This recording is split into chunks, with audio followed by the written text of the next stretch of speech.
I can say to my new Samsung Galaxy S25 Ultra, hey, find a keto-friendly restaurant nearby and text it to Beth and Steve. And it does without me lifting a finger, so I can get in more squats anywhere I can. 1, 2, 3.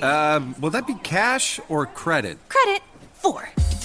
Galaxy S25 Ultra, the AI companion that does the heavy lifting so you can do you. Get yours at Samsung.com. Compatible with select apps. Requires Google Gemini account. Results may vary based on input. Check responses for accuracy. This is Optimal Finance Daily. Dear Dad, Why Did You Let Debt Kill You? By Jeff Rose of GoodFinancialSense.com. According to his death certificate, my dad died of myocardial infarction, otherwise known as a heart attack. His health had been deteriorating for some time, so it wasn't a total surprise. He gained weight and was diagnosed with type 2 diabetes. He had 2 bypass surgeries, 1 triple, 1 quadruple. It wasn't hard to understand why he had heart problems. His diet was unhealthy, he didn't get enough exercise, and he was constantly under stress. We thought there wasn't much any of us could have done. In retrospect, there was one area where I might have been able to help, though at the time I didn't think about it in those terms. His financial health deteriorated more than his physical health, and that was one of the primary sources of stress. It wasn't his heart alone that killed him, it was his debt.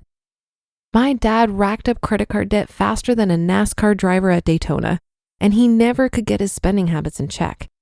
Just as you can spot the indicators of heart trouble, there were plenty of signs something was wrong with his finances. He took cash advances on one card to make payments on another. He took out a second mortgage just to make minimum payments on his credit cards, all of which had interest rates in the 20 to 30% range. He constantly worried about how he would scrape together enough money to pay his bills. I saw the stress of his debt weighing on him. I have no doubt much of the reason he gained so much weight in the first place was because he was gravitating towards unhealthy comfort food to help him forget the stress. And the emotional drain from constantly worrying about money robbed him of the initiative to exercise. One of my biggest regrets, which I shared in my book, Soldier of Finance, is that I never had the courage to confront my dad about his debt. I think somehow I believed things would just work themselves out. They didn't. If you know someone who is struggling with debt, there are signs that you can watch for and things you can do. Here are 3 indications that they are headed for unnecessary and dangerous stress. Number 1, they're constantly fretting about how they will pay bills. You can tell when it's become a problem for someone you know. For one thing, it creeps into their conversation. They begin making comments that allude to their desperation. Watch for other signs.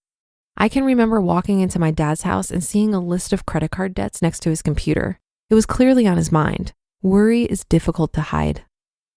Number 2, they use credit to pay for credit.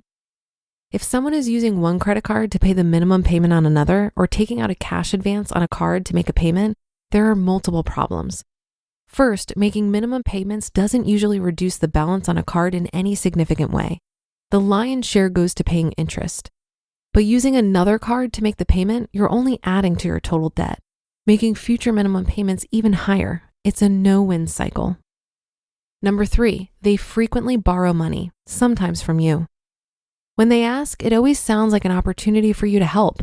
The loan will solve their problems and take the pressure off by allowing them to consolidate their bills into one payment, which will allow them to return your money to you.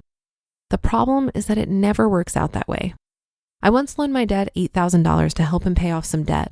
Not only did he run up new debt as fast as he paid off the old, but when he realized that he couldn't pay me back, he took out a life insurance policy with me as the beneficiary. Instead of eliminating debt, he added another monthly payment. If a close friend or relative exhibits these symptoms, there are things you can do. Here are 3 suggestions to get you started. Number 1, gently confront them with your concerns. Do your best to keep from sounding judgmental by emphasizing that you're concerned about the stress their financial habits put on your relationship, and more importantly, the danger to their health. It won't be easy, but if you really care about them, be honest with them. Number 2, stop enabling. When my grandmother passed away, both my dad and I inherited some money.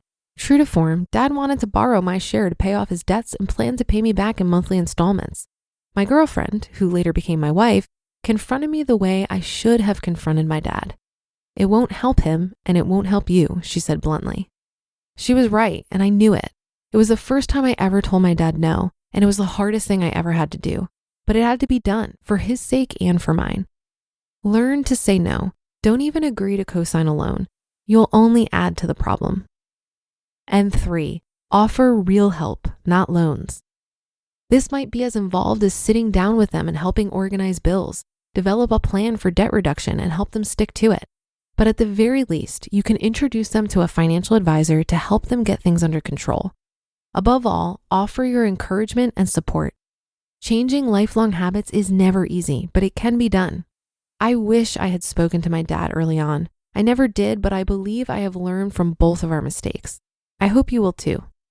Don't wait or sit back silently, hoping something will change. Become an agent of change. When you see the warning signs, speak up. You just listened to the post titled, Dear Dad, Why Did You Let Debt Kill You? By F.I.R.E of goodfinancialsense.com. Your data is like gold to hackers. They're selling your passwords, bank details, and private messages. McAfee helps stop them. Secure VPN keeps your online activity private. AI-powered text scam detector spots phishing attempts instantly. And with award-winning antivirus, you get top-tier hacker protection. Plus, you'll get up to $2 million in identity theft coverage, all for just $39.99 for your first year. Visit McAfee.com. Cancel anytime. Terms apply.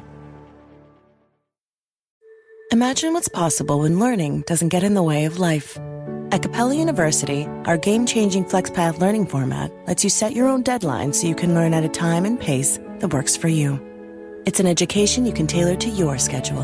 That means you don't have to put your life on hold to pursue your professional goals. Instead, enjoy learning your way and earn your degree without missing a beat. A different future is closer than you think with Capella University. Learn more at capella.edu. Finances are the number one cause of stress at 73%, more than politics at 59%, work at 49%, and family at 46%. And while I do believe some financial stress can be the catalyst that causes us to wake up and fix it, I also recognize that we can fall into a vicious cycle that's hard to get out of. It's kind of similar to smoking in a way. I'm embarrassed to tell you that I used to be a smoker, but I had an epiphany that helped me quit. I would smoke because I thought it relieved stress, but the stress I was relieving was actually the withdrawal symptoms from my last cigarette. It's like I was banging my head against the wall just so that I could experience the relief that would come when I would stop banging my head against the wall. Could our stress-driven spending be a similar cycle? We're stressed about work and money, and we feel overwhelmed, and then we buy that new pair of shoes that provides some temporary joy. Meanwhile, the mindless spending contributes further to our money stress. As someone who talks about money every day, I often have people tell me about their money woes. My response has been to find the silver lining, point out what they're doing right, and to offer encouragement. For example, I met a gentleman over the weekend who told me that him and his wife just started budgeting 3 months ago with the You Need a Budget app. He was frustrated because they've continued to overspend, and he felt like his efforts were for naught. They went over budget by $1,000 in the first month, $800 in the second month, and $500 in the third month. I pointed out that budgeting is about progress, not perfection, and they are definitely tracking in the right direction. I also pointed out that their original budget might simply have been unrealistic because they've never tracked their spending before. A budget needs to be constantly reassessed and engaged with to be useful, especially at the beginning. The fact that he even attempted a budget is a huge win and should be celebrated. And that's another episode and weekend of Optimal Finance Daily in the books. Thank you for your support and for listening every day. I'll be back with more posts for you on Monday. So have a great rest of your weekend, and I'll catch you tomorrow where your optimal life awaits.